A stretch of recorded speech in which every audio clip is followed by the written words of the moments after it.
Fuck Donald Trump. Cardboard crown on a plastic throne. Fuck Donald Trump. Tiny hands on a big red phone. Fuck Donald Trump. Flushing proof down the toilet bowl. Fuck Donald Trump. Big loud mouth, very small soul. Very small soul. A gold name on someone else's tower. Predators prowl Mar-a-Lago's halls. Crowd cheers for their paper tiger. What's hiding behind those walls? Fuck Donald Trump. Cardboard crown on a plastic throne. Fuck Donald Trump. Tiny hands on a big red phone. Fuck Donald Trump. Flushing troops down the toilet bowl. Fuck Donald Trump. Big loud mouth, very small soul.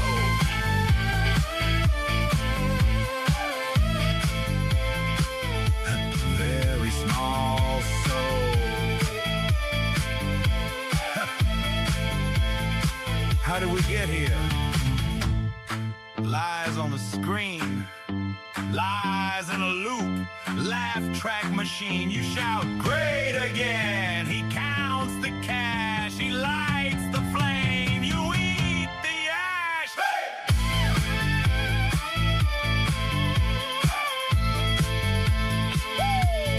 Fuck Donald Trump. Cardboard crown on a plastic throne. Fuck Donald Trump. Tiny hands on a big red phone. Fuck Donald Trump. Flush it all down the toilet bowl. Fuck Donald Trump. Big loud mouth, very small soul. Turn it off, pull the plug, walk away from the circus ring. Count the votes, count your friends, never bow to a fucking king. Hey, fuck Donald Trump.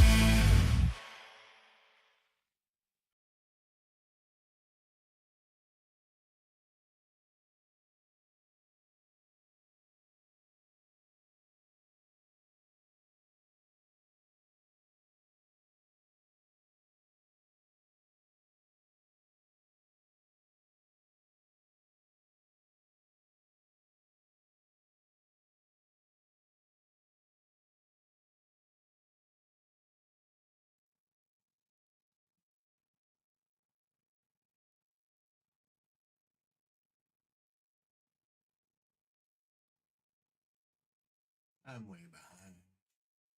I'm way behind on whatever I thought I was doing. Yeah.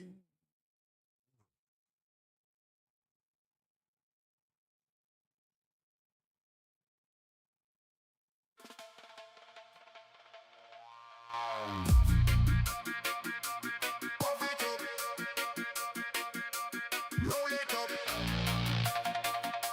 Roll it up. Light it up. Smoke.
smoke. Speed, no, toke.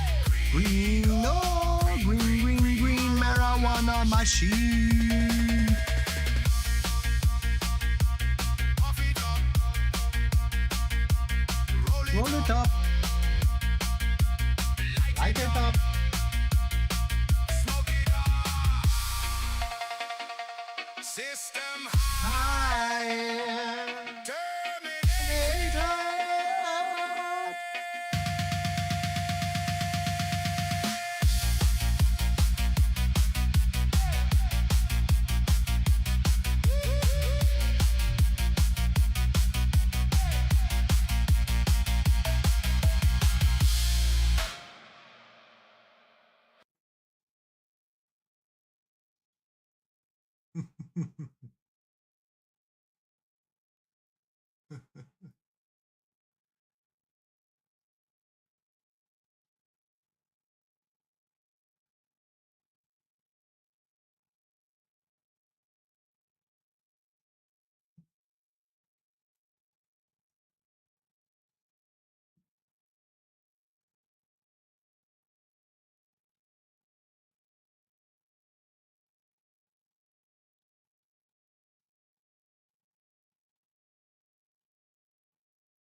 I actually am doing something.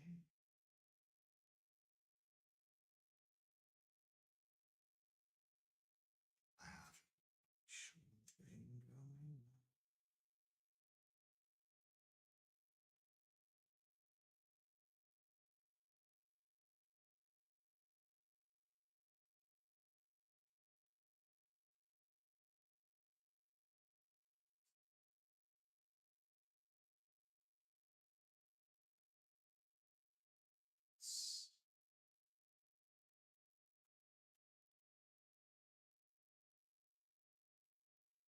going on.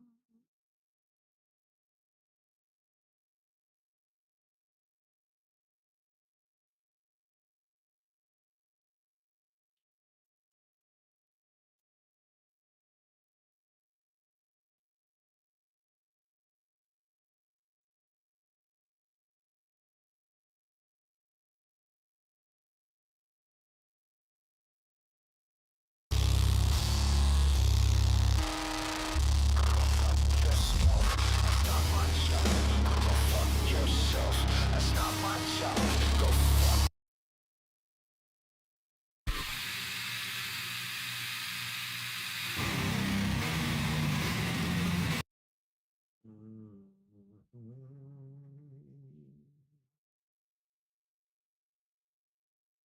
Do two things here.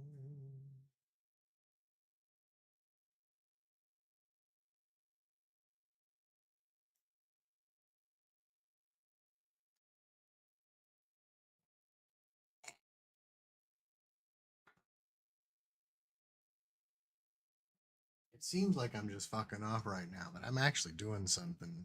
I really am. I didn't promise excitement.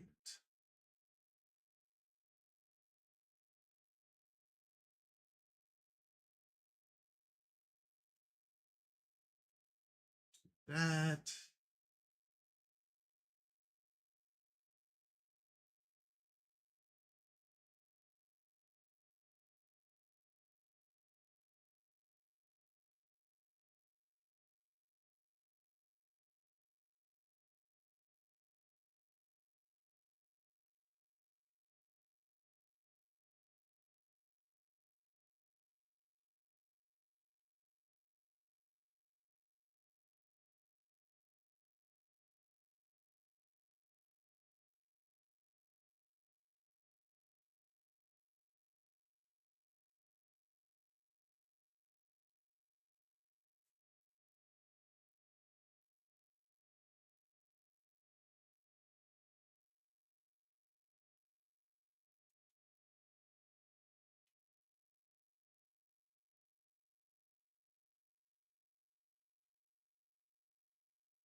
Wow.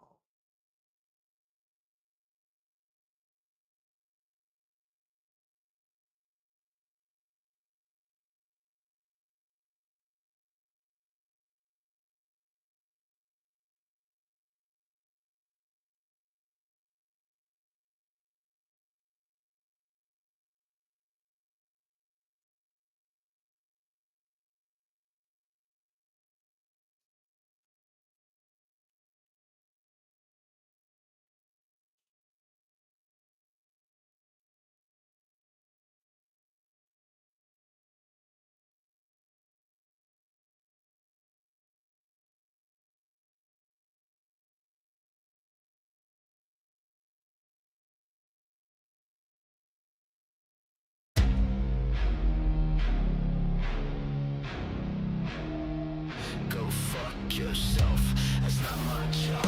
Go fuck yourself, that's not my job. Go fuck yourself, that's not my job. Go fuck yourself, that's not my job. It's been 7 days, can I get a day off? No overtime, why am I still on the clock? You're doing fine, but you could do better. How about you fuck off? I'll write that resignation letter. Please just fuck off and let me do my job. All of you fuck off so I can get off the clock. Why won't you fuck off? I've been here all day. Y'all need to fuck off. I don't get paid to stay.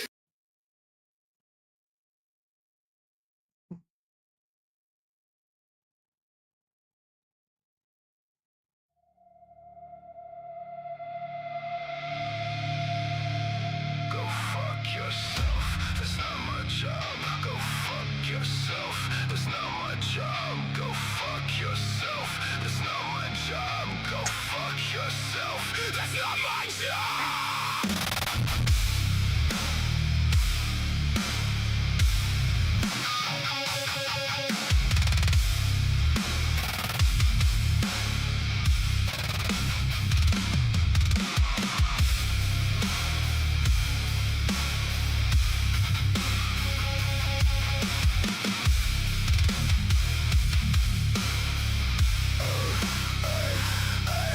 It's been 7 days, can I get a day off? No overtime, why am I still on the clock?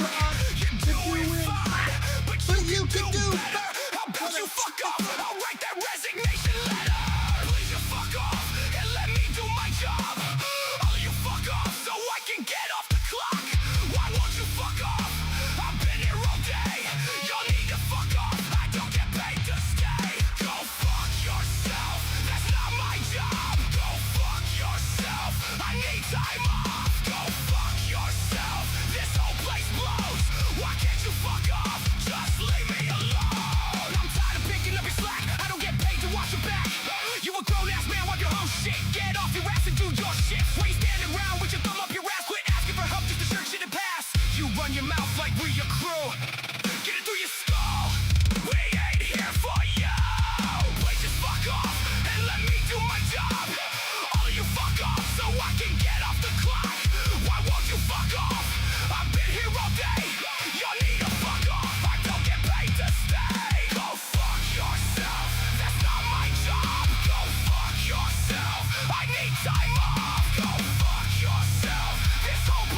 I'm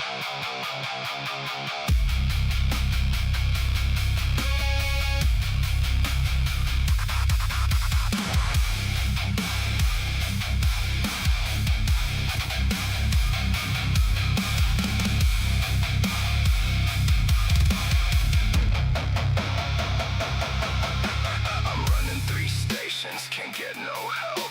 Sick again, still stuck here myself. I need a break, but no one cares.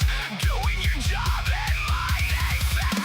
How are you still here when you're getting paid? You do jack shit every goddamn day. I walk in and clean your mess. You add more stress, I give my best. You cried and said you need this place, then act like they quit playing games. You brag about jobs you've already blown, so why the fuck are you still not grown? You walk around like you're the king. A fucking ingrate shitting on everything. You act like respect just comes automatic. Your ego trip is fucking tragic.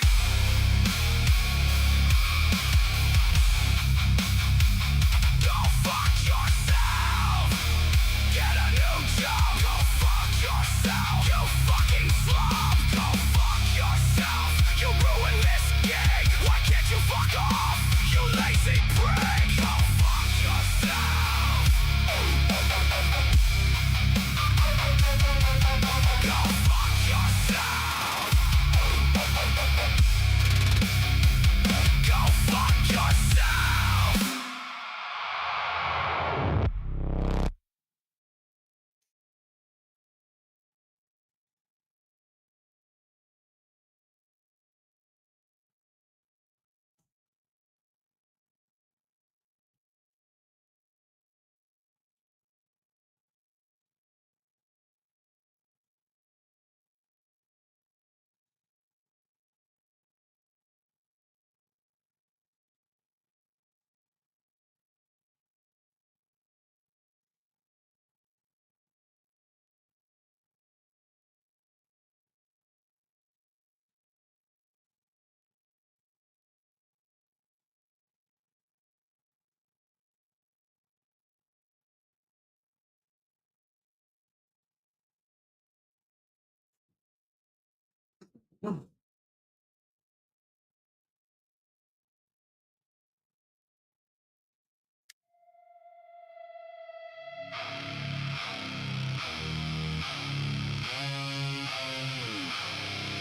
Go fuck yourself, that's not my job. Go fuck yourself, that's not my job. Go fuck yourself, that's not my job. Go fuck yourself, that's not my job.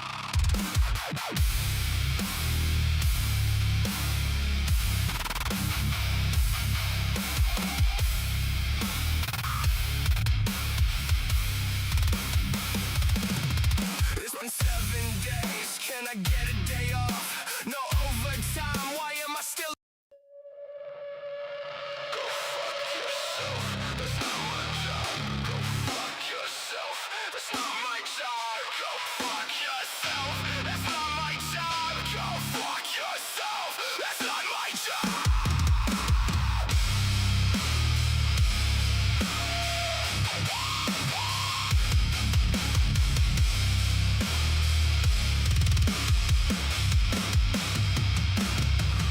It's been 7 goes, can I get a day off? No overtime, why am I still on the clock? You're doing fine, but you could do better. How about you fuck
not my job. Go fuck yourself.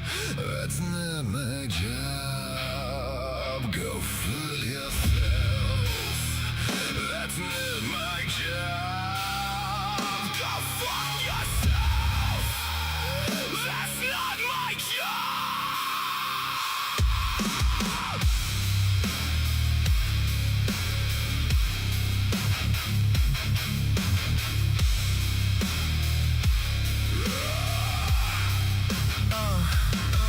It's been 7 days, can I get a day off? No overtime, why am I still on the clock? You're doing fine, but you could do better. How about you fuck off? I'll write that resignation letter. Please just fuck off and let me do my job. All of you fuck off so I can get off the clock. Why won't you fuck off? I've been here all day. Y'all need to fuck off, I don't get paid to stay. Go fuck yourself, that's not my job. Go fuck yourself, I need time off. Go fuck yourself, this whole place blows. Why can't you fuck off? Just leave me alone. I'm tired of picking up your slack. I don't get paid to watch your back. You're a grown-ass man, wipe your own shit. Get off your ass and do your shift. While you stand around with your thumb up your ass, quit asking for help, just a shirt shouldn't pass. You run your mouth like we're your crew. Get it through your skull, we ain't here for you. Please just fuck off and let me do my job. All of you fuck off so I can get off the... Go fuck yourself, that's not my job. Go fuck yourself, that's not my job. Go fuck yourself. Go fuck yourself, that's not my job. Go fuck yourself, that's not my job. Go fuck yourself, that's not my job. Go fuck yourself, that's not my job.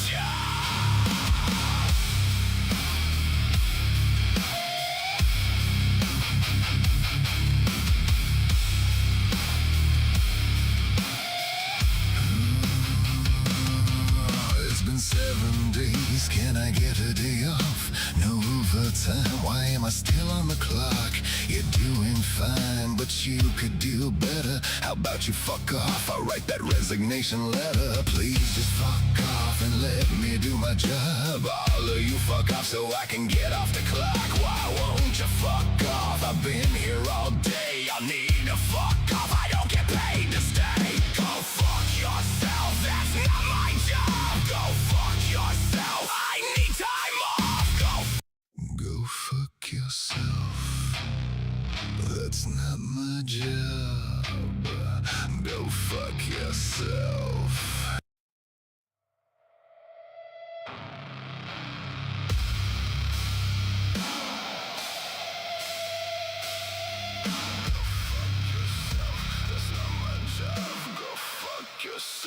That's not my job. Go fuck yourself. That's not my job. Go fuck yourself. That's not my job.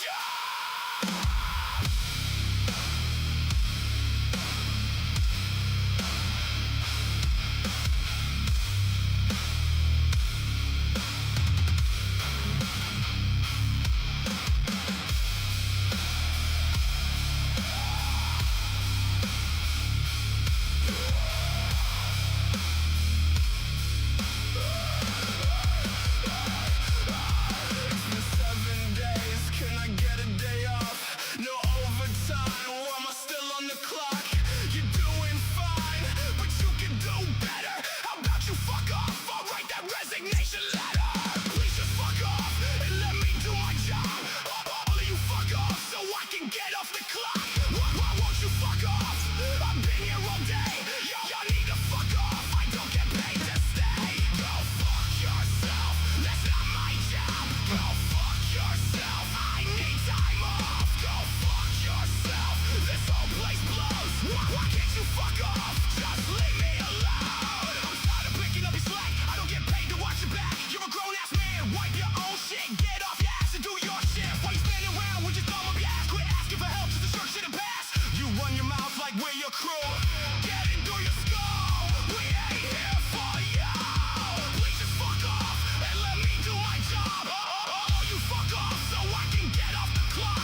job, go fuck yourself. That's not my job, go fuck yourself. That's not my job.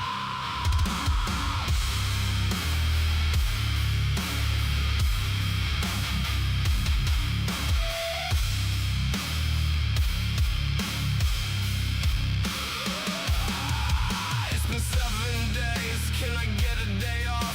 No overtime, why am I still on the clock? You're doing fine, but you can do better. How about you fuck off? I'll write that resignation letter. Please just fuck off and let me do my job. All of you fuck off so I can get off the clock. Why won't you fuck off? I've been here all day. Y'all need to fuck off. I don't get paid to stay. Go fuck yourself. That's not my job. Go fuck yourself. I need time off. Go fuck yourself. This whole place blows. Why can't you fuck off? Just leave me alone. I'm tired of picking up your slack. I don't get paid to watch your back. You're a grown-ass man. Wipe your own shit. Get off your ass and do your shit. Why you standing around with your thumb up your ass? Quit asking for help. Just a shirt shit and pass. You run your mouth like we're your crew. Get it through your skull. We ain't here for you. Please just fuck off and let me do my job. Fire spectacular. You fuck off so I can get off the clock. Why won't you fuck off? I've been here all day. Y'all need to fuck off. I don't get paid to stay. Go fuck yourself. That's not my job. Go fuck yourself. I need time off. Go fuck yourself. This whole place blows. Why can't you fuck off? Just leave me alone.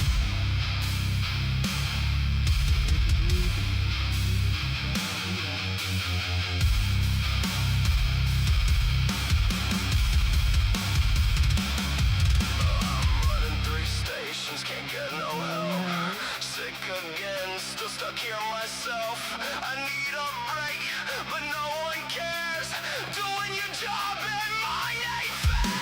How are you still here while you getting paid? You do jack shit every goddamn day. I walk in and clean your mess. You add more stress, I give my best. You cried and said you need this place and act like it. Quit playing games, you brag about jobs you've already blown. So why the fuck are you still not grown? You walk around like you're the king. A fucking ingrate shitting on everything. You act like respect just comes automatic. Your ego trip is fucking tragic. Go fuck yourself. Get a new job. Go fuck yourself. You fucking flop. Go fuck yourself. You ruin this gig. Why can't you fuck off? You lazy prick. Go fuck yourself. Go fuck yourself. Go fuck yourself.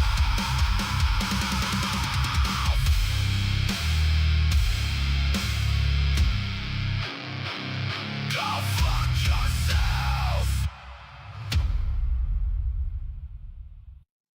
Yeah.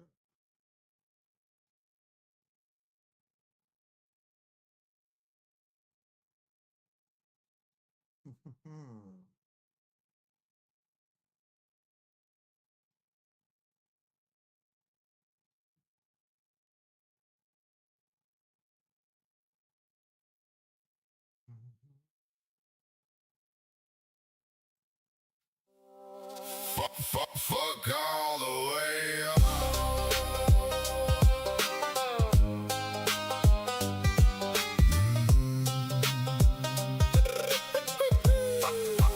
Fuck all the way. Big bully boy barking, talking shit all night. Yapping his head off, looking for a fight. Walked in the door, acting like an ass. Please fuck right off and go touch some grass. I need you to fuck all the way off. Take your trash attitude and fuck all the way off. Take your childish ways and fuck all the way off. Yeah, fuck all the way off. I need you to fuck all the way off. Take your bully bullshit and fuck all the way off. Please catch fire and fuck all the way off. Yeah, fuck all the way off. But motherfucker don't know your hat from your pants. I've had it up to here with your stupid fucking rants. Jackass, what the fuck is wrong with you? It's like evolution skipped right over you. I need you to fuck all the way off. Take your trash attitude and fuck all the way off. Take your childish ways and fuck all the way off. Yeah, fuck all the way off. I need you to fuck all the way off.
fuck all the way off.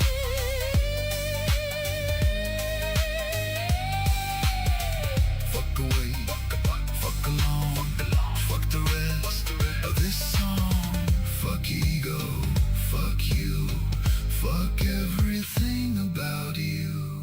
Fuck all the way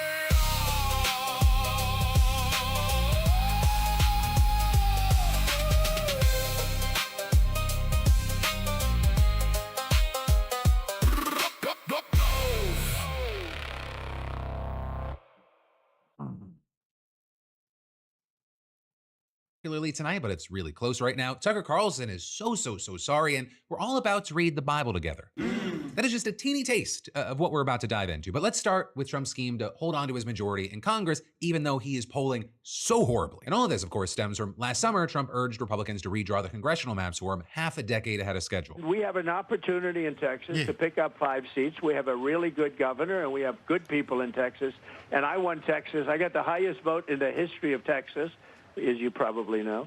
And we are entitled to 5 more seats. So Texas kicked it off with Governor Abbott wanting to be good for his daddy Donald. They're giving themselves 5 more likely red seats. But then you had California responding with its own map that was intended to add 5 more blue seats. And from there, it's just been a gerrymandering arms race with North Carolina, Missouri, and Ohio helping Republicans, while Utah's courts gave the Dems an unexpected seat. And well, now today, Virginia is holding a referendum on whether to redraw its map as well. And if it happens, the Democrats could absolutely clean house. Because right now, Dems have 6 of the state's 11 House seats. But with the new map, they'd likely secure 10. And so with just those 4 extra seats, they'd wipe out the 2 or 3 seat advantage that Republicans currently have in the past year's gerrymandering race. But also, if Florida redraws its map soon, as Ron DeSantis has promised, then the balance would likely tilt back towards the Republicans. And that's even before considering that the Supreme Court might strike down the part of the Voting Rights Act that effectively bans racial gerrymandering, because then Republicans could really go wild. But regardless, in the here and now, this referendum in Virginia, it's being seen as incredibly consequential, which is why you have Trump urging his people to vote against it, warning that a Democratic victory in the midterms, it would be a disaster for him. It's terrible.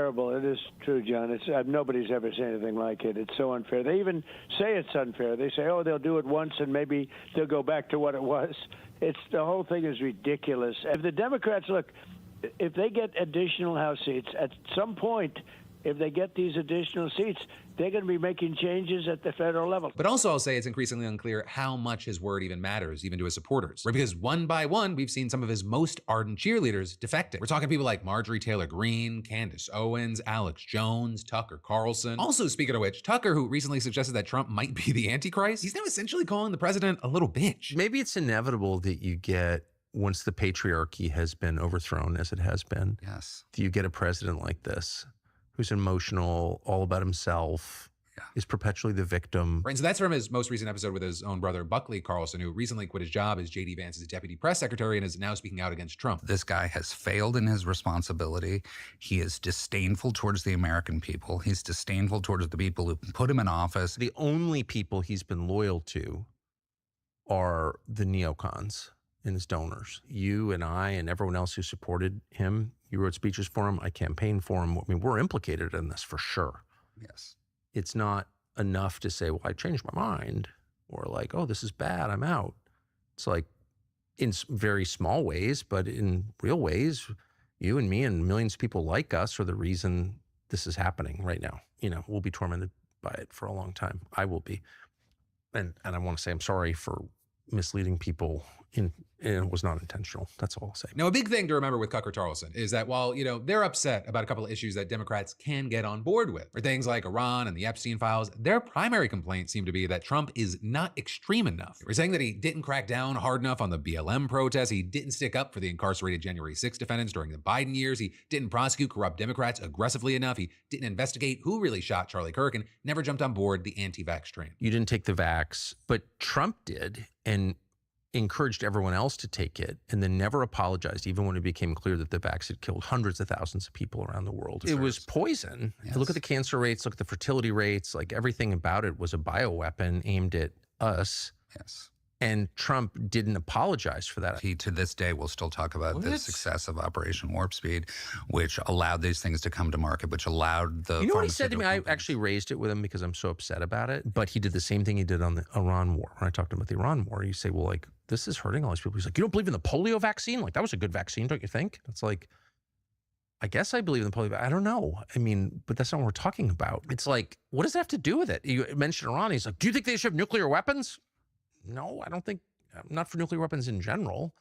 But it was a non sequitur designed to shut down the conversation. You also had Talking Buck take an issue with Trump's offensive words and behavior towards Christians, whether threatening war crimes on Easter, attacking the Pope, or most recently posting an image of himself as Jesus. And then actually touching on that, Trump now appears to be trying to get back into good graces with his Christian base by having an event called America Reads the Bible. And it'll be a live-streamed week-long marathon in which nearly 500 Americans will take turns reading the entire Bible from Genesis to Revelation to celebrate 250 years of the Bible in America. And as you'd probably expect, a number of the people doing the reading are overwhelmingly right-wing, including some cabinet members and politicians like Pete Hegseth, Marco Rubio, Susie Wiles, and Mike Johnson. Though also, I might tune in because I want to see whether Hegseth actually reads from the Bible or he plagiarizes Pulp Fiction again. By the way, at the very least, this is expected to carry a heavy Christian nationalist undertone. With the event's announcement claiming that the Bible is indelibly woven into the national identity and way of life. And actually, Trump himself is supposed to read a passage from the Old Testament tonight from the Oval Office. Though also with that, I'll say there is doubt whether any of this, kind of song and dance that he's doing is going to meaningfully stem the bleeding that he suffered over the past year. With the newest NBC poll, for example, it puts his overall approval rating at just 37%, with an overwhelming 63% disapproving. And so that's already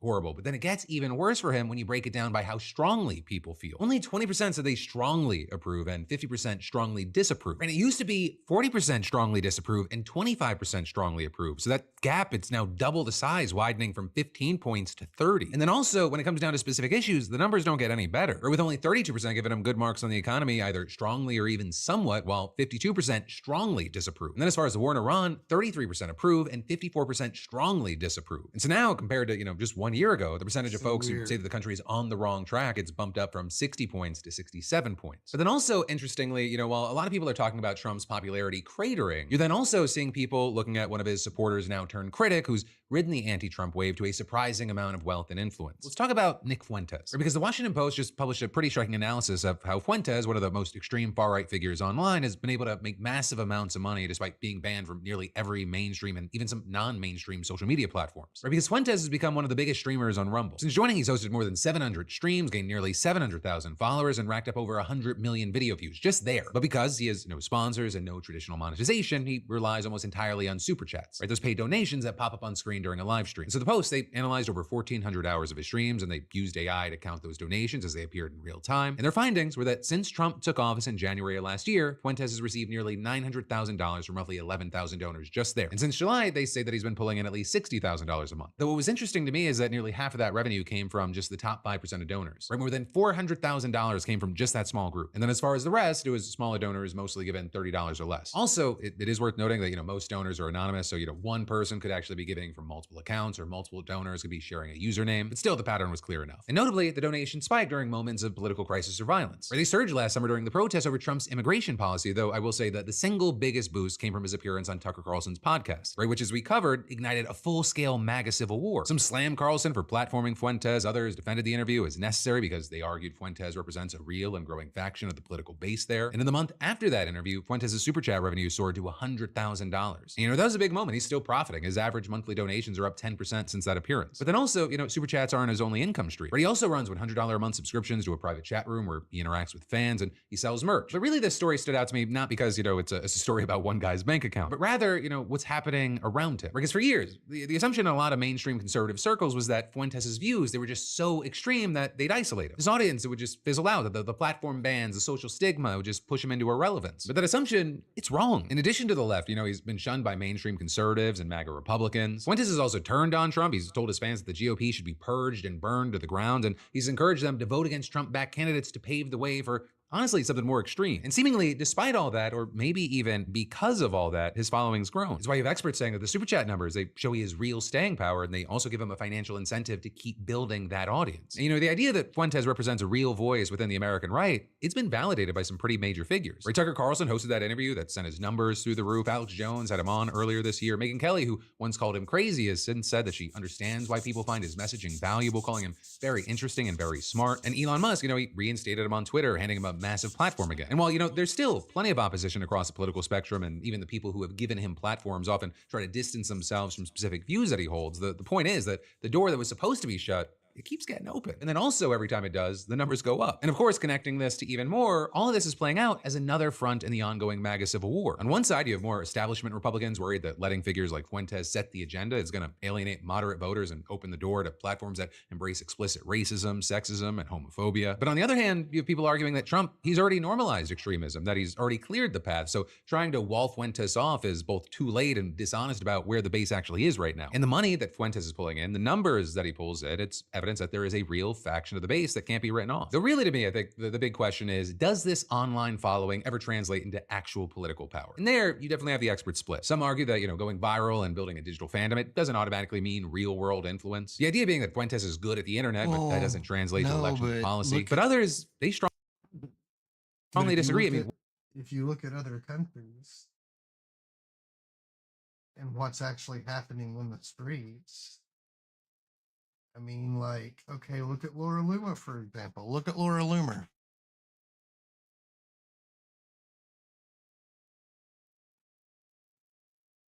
Look at the entire Trump administration. Everyone in the administration, there are a bunch of Laura Loomers and Nick Fuenteses. I mean, look at Stephen Miller. Stephen Miller is a Nick Fuentes without a podcast.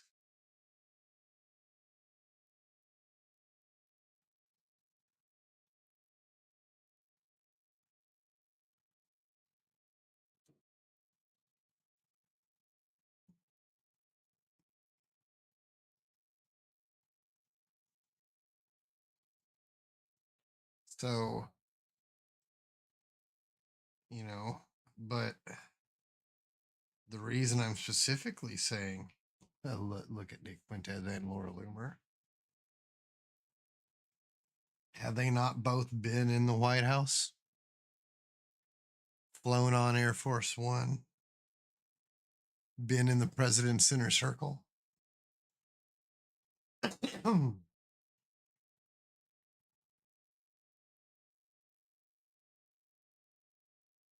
So, yeah. Take them seriously because some politicians are egotistical enough to, well, yes, take them seriously because some politicians are egotistical enough to fall prey to their type of thing.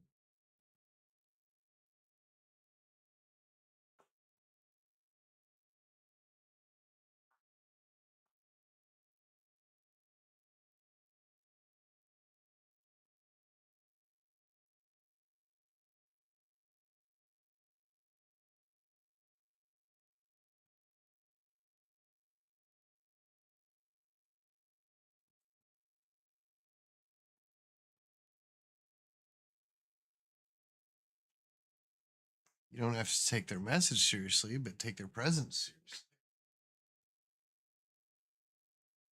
Because in the online age, people like that are gaining more traction.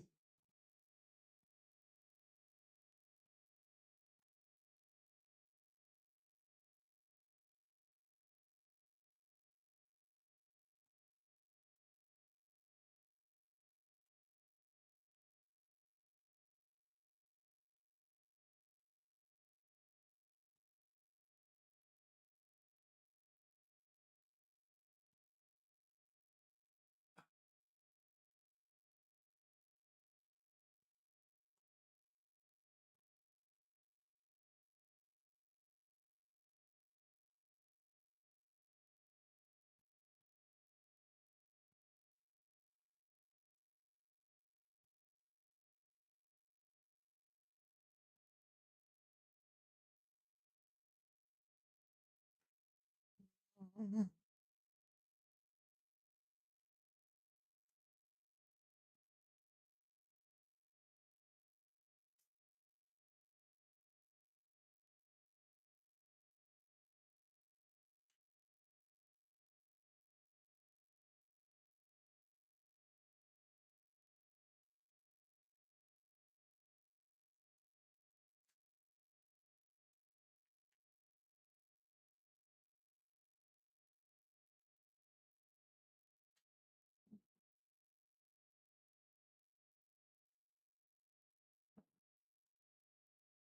One researcher told the Post, donating a super chat is the new showing up to a Klan meeting. It's a community builder. It shows you're involved, and it's a financial form of keyboard warrioring, a thing you can do for the cause. And internet culture researcher Aidan Walker argued that the money creates a deeper kind of parasocial loyalty. The donors, they don't see Fuentes as a media personality. They see him as a truth teller whose approval they'll pay for. You had Walker saying that the money marks a commitment, like they've got skin in the game, and adding, they see him as their representative. These people don't have a platform themselves. And Fuentes himself has leaned into that dynamic. You can call me a Nazi. You better be careful. Because if I'm a Nazi, then there's millions of young people that are following a Nazi. So you better be careful about those words.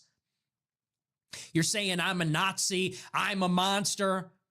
There's a million monsters then. There's a million Nazis out there then. Because they love my show and they agree with me way more than they agree with you. And they're pissed off. And they'll follow me into battle. Right, and that's the part that people should actually pay attention to. Because whether or not this base actually makes it out of the chat, the fact is that he is framing his audience this way and that they're paying him real money to validate that framing. That is the story. And even if he and his audience, they don't become like the majority of the Republican Party, you don't really need that many people to have a huge impact on the party. You really just need enough to be able to play a foil to the Republican Party. And that's likely part of the reason he's telling people not to vote Republican in the midterms, saying the Republican Party needs to suffer. I mean, think about it. How many elections are decided by 5% or less of the vote? And if they can hurt the Republicans to a certain degree in the midterms, or even be perceived as hurting the Republicans in the midterms, there is a chance, and it's not a crazy one, that they will come groveling to his door. Because every fire, it starts with a spark. And then there's more that we've got to dive into in just a minute. But first, let me thank a sponsor and say, you messed up Mother's Day when your gift dies before the weekend's That's how over, Hitler like flowers started. on day 3. And also every year it ends up feeling the same. Flowers, brunch, last minute card that you grabbed while panicking. But if you want to win this year, it's with today's sponsor, Aura Frames. Aura is an awesome digital picture frame that lets you upload unlimited photos and videos straight from your phone. And for gifts, preloading the photos is the move, right? When I gave one to my parents, it was already full of memories, so it just felt like 2 gifts in one. But also, even if you don't upload, no worries. Setup takes like 2 minutes, even for people in your life who happen, let alone that a deal's gonna be reached. And Donald Trump. But yeah, Hitler started as an angry white boy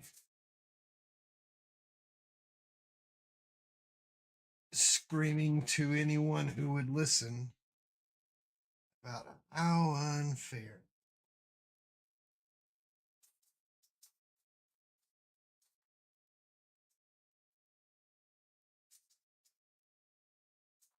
And look at how that ended up. Because nobody took it seriously.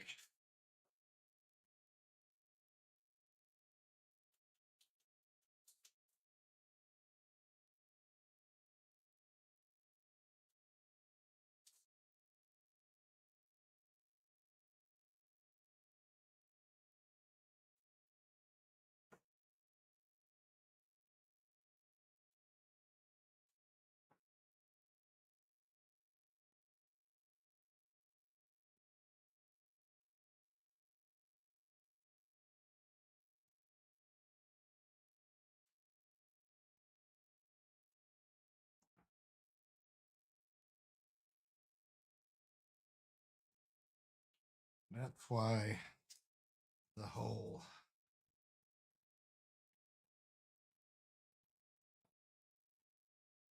whole tolerance paradox bugs me so much.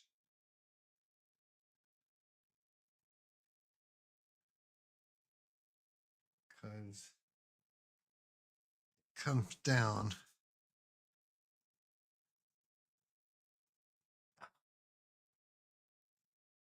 to,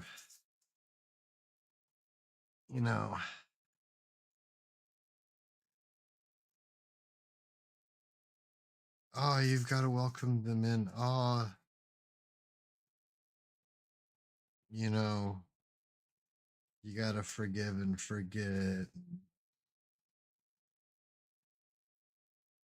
They can help us beat Trump and all this other shit. I'm just like, well, no, encourage them to fight each other. But this whole, oh, you got to be nicer to these Trump supporters who are walking away from him.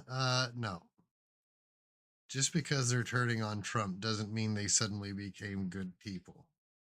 It doesn't mean that they're not still racist and bigots and everything else.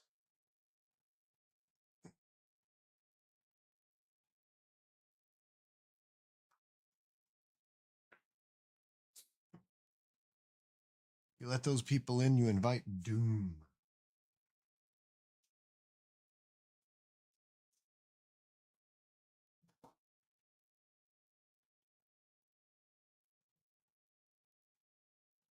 The old woman and the snake, or the old woman and the scorpion, whichever way you prefer to hear it told. You knew I was a snake, or you knew I was a scorpion when you brought me in your house.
Who seemingly has no idea what's going on, says that he expects to be bombing Iran again very soon. Though notably, while he's now claiming that he's unlikely to extend the ceasefire, he may have already done it once. Trump announced a 2-week ceasefire late on Tuesday, April 7th, and so outlets have been reporting since then that it would expire tonight, Tuesday, April 21st. But then yesterday, he told Bloomberg that the ceasefire would actually end Wednesday evening, Washington time, effectively giving himself another 24 hours before he has to decide whether to make good on his threat to blow up every single bridge and power plant in Iran. And that extra time, it might be so that a second round of talks could take place, although it's far from certain. Right? Because mediators, they reportedly said that they had gotten confirmation that both the American and Iranian negotiating teams would arrive in Islamabad tomorrow. Then there were reports today that the US team had put their trip on hold after Iran failed to respond to its terms, and Iranian officials never publicly confirmed their attendance. And you've also had an Iranian lawmaker claiming that reports of an Iranian delegation presence in Pakistan are a complete lie, saying that Iran, quote, will not negotiate until the issue of the naval blockade is resolved. Now, one possible explanation for the conflicting information is that Iranian officials disagree about how to move forward, with US officials reportedly suspecting divisions existing between Iran's negotiating team and hardliners in the military and the government, which then raises questions about who's ultimately going to have the final say. And so there you had one expert telling CNN there's some level of distrust within the Iranian system between two factions. One faction is pro-diplomacy, represented by the country's parliament speaker and chief negotiator, who sees some economic urgency to stabilize the situation. And then adding the other camp is represented by elements of the Islamic Revolutionary Guard Corps that continue the resistance and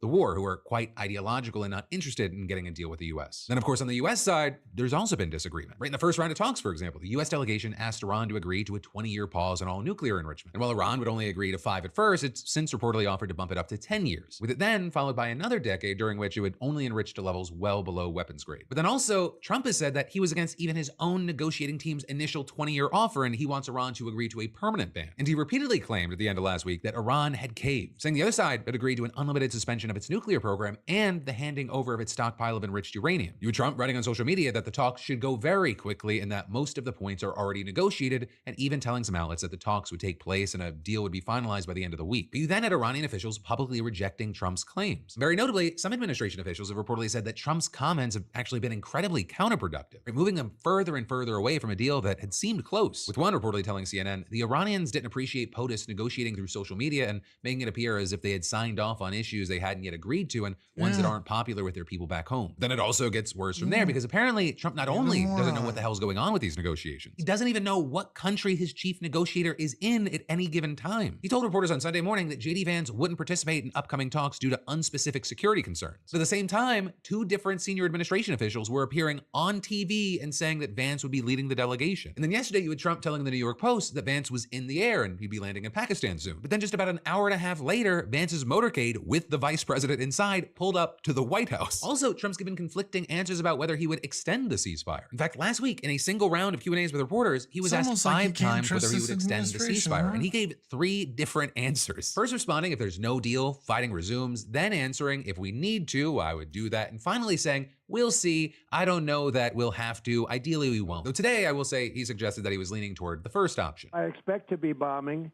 because I think that's a better attitude to go in with, but we're ready to go. I mean, the military is raring to go. Trump also claimed that the military is, quote, loaded up and is actually much more powerful now than it was before the ceasefire. And he was some arguing that Trump's setting the U.S. barreling toward a situation where boots end up on the ground in Iran. Because despite the ceasefire, he's continued increasing the American military presence in the region. And by the end of the month, more than 10,000 additional troops will have been sent to the region since the fighting came to a halt. And so you had one expert telling The Guardian, if we pay more attention to what President Trump does rather than what he says, then a ground invasion is quite likely. And adding, we have not seen him deploying significant military assets to any theater and ending up not using it. There is a clear risk of mission creep here. But Trump, he's now arguing that everyone just needs to chill out because other wars in the past, they've lasted longer. I just looked at a little chart. World War I, 4 years and 3 months. World War II, 6 years.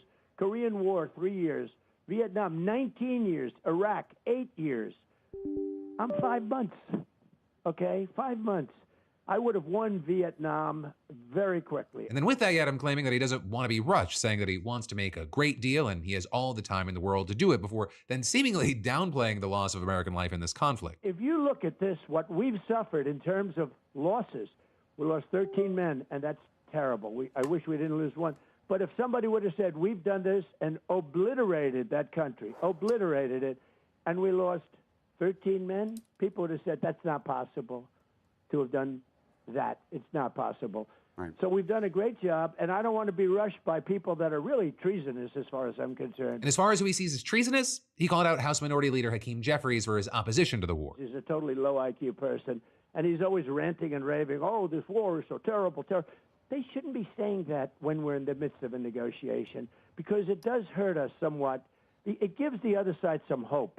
And I don't want them to have hope. But also with that, besides Jeffries, Democratic Senator Chris Murphy might actually be taking some of the most heat right now for his criticism of the war. Because Murphy, he's also been extremely vocal, and lately he's taken aim at Trump's blockade and seizures of Iranian-linked vessels, writing in one recent post, we are spending billions to keep our entire Navy in the Strait to fecklessly fail to open a waterway that wasn't closed until Trump's pointless war of choice closed it. He's just burning your tax dollars. And later you had him writing, awesome, in response to a post sharing an article that estimated that at least 26 Iranian Shadow Fleet vessels had bypassed the U.S. blockade. And there you had a number of accounts responding by accusing Murphy of being a traitor and rooting for the enemy. You even had a White House spokesperson speaking to Fox News and saying, it takes an insane level of Trump derangement syndrome to cheer for a terrorist regime that chants death to America. But then you had Murphy defending himself in another post, writing, okay, Twitter, I can't believe I need to clarify this, but obviously Trump's bungled mismanagement of this war is not awesome. As I have said a million times here, it's a disaster and he should end the war immediately. My tweet was something called sarcasm, which one, I'll say, personal note, yeah, that is how I took it, as sarcasm, but also two, while stories stories like that one, they get a lot of attention. There are also others that are connected to the war that seem to fly under the radar. Because this was also this week, for example, you had Trump signing a series of memos invoking the Cold War era Defense Production Act to push fossil fuel production in the name of defense readiness. And these memos refer back to his day one executive order declaring a national energy emergency, right, arguing that oil, coal, and natural gas production must expand to, quote, avert an industrial resource or critical technology item shortfall that would severely impair national defense capabilities. So while Trump's already boosted fossil fuel production, blocked renewable energy projects, and stripped back environmental protections, he now may be using the war to go even further. And also in the meantime, as the US economy is reeling, he might start sending money to another country to help it deal with the impacts of that war. Or with Trump saying today that his administration is considering offering financial support to the UAE in the form of a currency swap, similar to the $20 billion bailout given to Argentina, tied to support for the country's far-right president. But it's also not clear right now how much the UAE really needs the help, right? Since it's an oil-rich economy with trillions of dollars worth of sovereign wealth fund assets and no dollar liquidity problems, according to sources who spoke to Bloomberg. And then also, notably, Jared Kushner, Trump's son-in-law and member of the team negotiating with Iran, his investment firm has been backed with more than $1.5 billion in capital from sovereign wealth funds in the UAE, where a government-linked firm's also invested in the Trump family's crypto company, and the Trump organization is currently building a luxury hotel in the country. So seemingly, with whatever happens with this ceasefire or anything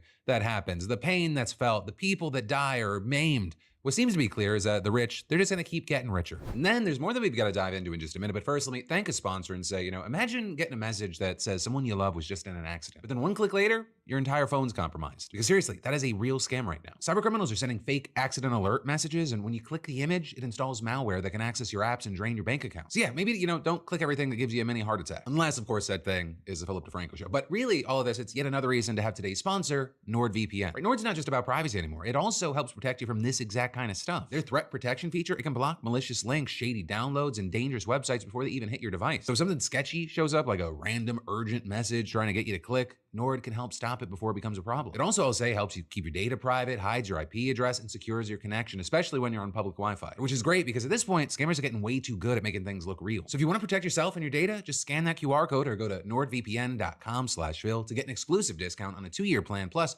4 extra months free when you use my link. It's nordvpn.com/Phil. It's risk-free with Nord's 30-day money-back guarantee. But then, diving right back into the news, a now third Trump cabinet member is out. Labor Secretary Lori Chavez-DeRemer just resigned after a months-long investigation into an alleged affair with a security officer, taxpayer-funded personal trips, drinking on the job, and creating a toxic work environment. And she says that she's now headed back to the private sector, with her lawyer saying that it's about serving the country and letting the Department of Labor do its work without distraction. But also, even though I know a lot of people weren't even aware of this person, the path to this resignation, it's worth looking at because it's been snowballing pretty quickly. Complaints against her started back in January, and we can go through it. Regarding the travel, labor secretaries are expected to be on the road, and last year she spent hundreds of thousands of dollars on more than 50 trips as part of her America at Work tour, meeting with workers and employers across the country.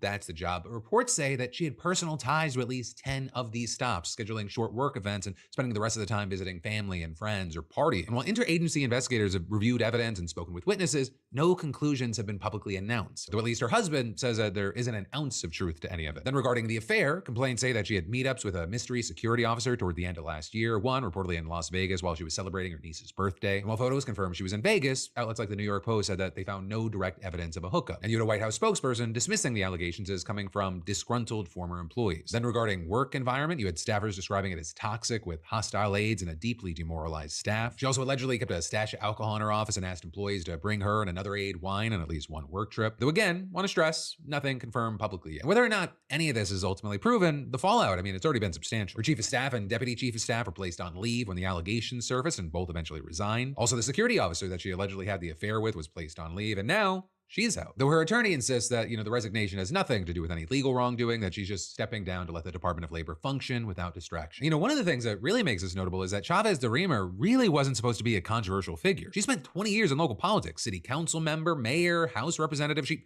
actually won Democrats over with her stance on labor. Right after she lost her House seat last November, it was the president of the Teamsters who nudged Trump to put her up for labor secretary, and she got bipartisan support. Enough Democrats crossed the aisle to confirm her that, she was seen at least briefly as a rare win for labor advocates in this administration. But then things started to slip. You had reports saying that her pro-labor agenda didn't sit well with business leaders. And so then she eased up on it. She started winning business support through deregulation, apprenticeship programs, and legal opinion letters at favored employers. So you saw that straining her relationship with most unions, though the Teamsters were still in her corner. Though other unions, they put it bluntly, saying things like, we need a labor secretary who understands working people and will work to make our lives better, not just be a rubber stamp for corporations' wish lists and got the protections we count on. And so with her gone, Keith Sunderling, the deputy secretary of labor since last year, he steps in. But then also, let's look at the big picture here. This is the third cabinet member to exit, less than halfway through Trump's second term. And apparently, she was summoned to the White House and given an ultimatum: quit or get kicked out. So while Chavez the Reamer wasn't fired like Pam Bondi or Kristi Noem, a resignation under investigation, that's still significant, especially for a president who specifically stacked his cabinet with loyalists. So between Bondi's Epstein file scandal, Noem's ICE scandal, and now this, Trump's handpicked leaders, they're dropping at a pace that's really hard to ignore. And of course, every exit, it means more time playing Tetris to find replacements, right? Rubio can't do every job, less time running the departments, and a public that's just left holding the short end of a stick. And as far as Sunderland, he's now walking into a slow job market with sluggish wage growth and creeping unemployment. That's something that's going to take a lot of time and expertise to address. And, this musical chairs at the top of this cabinet, they're not going to make anything easy. But then also, while he tries to figure that out, you had yet another one of Trump's picks, Kevin Warsh, in the hot seat today. Right? And Kevin Warsh is Trump's choice for the chair of the Federal Reserve. And today, he went before the Senate Banking Committee for his confirmation hearing. And actually, for a Trump nominee, this guy does seem weirdly qualified for the job. He's an Ivy League graduate. He worked in financial services at Morgan Stanley before then serving as economic policy advisor under George W. Bush. From there, Bush appointed him to the Fed Board of Governors in 2006, where he served until 2011. And so notably, that's before, during, and after the 2008 financial crash. But also, despite his resume, going into this hearing, we kind of knew that his immediate confirmation was a long shot. Because Senator Tom Tillis, a key Republican on the committee, has said that he will not confirm Warsh until the DOJ drops the criminal investigation into the Fed and the current chairman, Jerome Powell. Because while on paper, that case is about the renovations for the Fed's headquarters going over budget, Powell has said, and many think, that this is a pressure campaign from Trump to try and get the Fed to lower interest rates, which is also actually what a federal judge found as well, blasting it as an act of intimidation. And so during this hearing, you had Tillis sticking to his guns, saying, somebody over in the DOJ didn't even check with the boss. The boss said on the same night that I said I can't go forward until this bogus investigation is done with, said he didn't know anything about it. We have got to end this investigation. Big DOJ didn't know about it. The president didn't know about it. Let's get rid of this investigation so I can support your confirmation. Now with that, Trump was asked this morning whether he'd drop the investigation into Powell in order to get Warsh confirmed, and it resulted in a kind of a rambling rant. They ripped down the most beautiful ceilings. They'll never build them again. The most beautiful, thick, 1.5 foot thick walls of solid masonry. They're never going to be built again. They put up 6-inch sheetrock walls, and they say, sir, we have no insulation. It's not in the budget. I would have fixed that building. Beautiful. Quickly. Beautiful, beautiful, beautiful, gorgeous moldings. So that doesn't, give us a ton to go on. But what we do know is that without a vote from Tillis, the committee reportedly doesn't have the votes to advance his confirmation to the Senate. Right, Republicans, they have a slim majority here. And Warsh, he didn't really win over any Democrats. And you had those on the committee lingering on a couple of points. Or the first being that the guy has some serious investments that have sparked a lot of concern. Before the hearing, he disclosed more than $100 million worth of assets, which makes him significantly wealthier than any previous Fed chair. He also reportedly refused to identify the underlying holdings of some of his biggest investments. And you had him specifically citing confidentiality agreements. Right, you had the committee's ranking member, Senator Elizabeth Warren, hitting on that hard during her questions. And to that point, Warsh said that he struck an agreement with the Office of Government Ethics to divest the majority of those assets. So he also really didn't satisfy Warren or other Democrats on the committee, with Warren specifically asking Warsh how those assets will be sold and to whom. Or with the apparent concern being that Warsh's pockets were going to get lined and he'll be stuck in someone's pocket just before taking office. And in response to it, Warsh kind of dancing around the question without really answering, which is worth pointing out. But also, one of the biggest questions at hand was the Fed's independence, and specifically the extent of Trump's influence over Warsh. Trump has specifically said he thinks Warsh is going to get him the lower interest rates that he wants. And those comments, they sparked a lot of concern because the big thing about the Federal Reserve is that it is supposed to be independent and removed from politics. And during the hearing, Warren really hammered the point home, calling Warsh, one, Trump's sock puppet, and two, her few minutes of questioning, it was a very heated exchange. I need to know, I need to measure your independence and your courage. So let me ask you another question. Out of monetary policy. In our meeting, you said you would be independent because you're, quote, a tough guy. Those were your words, tough guy. And you will be able to stand up to President Trump. So let's try it again. Name one aspect of President Trump's economic agenda with which you disagree. Well, Senator, the Federal Reserve in recent years has wandered outside of its remit, wandered into other areas. I'm asking for something That's you not something disagree I'm with prepared Donald to do. Trump on. We need a Fed chair who is independent. That's the only way we preserve the independence of the Federal Reserve. If you can't answer these questions, you don't have the courage and you don't have the independence. I agree with you on independence, Senator. With all of that said, it is just the beginning of the process. We're still looking at a long road before Warsh actually takes the oath of office. But also a big thing is that Trump has said that if Warsh is confirmed by the end of Jerome Powell's term on May 15th, he's going to fire Powell. And if with that you're getting a sense of deja vu here, it's because he's made that threat before, like a lot. So again, it's not clear whether he actually has that power. In fact, the Supreme Court's even expressed doubt regarding the case centered on Trump trying to fire Fed Governor Lisa Cook last summer. And so as far as, what is next, from here, it's kind of just a matter of waiting to see how things shape up for Warsh following today's hearing. And so in the meantime, I'd love to know your thoughts in those comments down below, whether it be this story or really anything else that stood out to you today. Because yes, this is a news show, but I kind of really live for the conversation. But that, my friends, you beautiful bastard, is the end of your Tuesday Philip DeFranco Show Dive Into the News. And well, of course, I'll see you right back here, same time, same place, tomorrow for another Dive Into the News. And you're getting a brand new episode of Crashing Out around noon tomorrow. In the meantime, if you missed yesterday's Philip DeFranco Show, click or tap. I also got links in the description. With that said, thank you for watching. I love yo faces, and I'll see you then.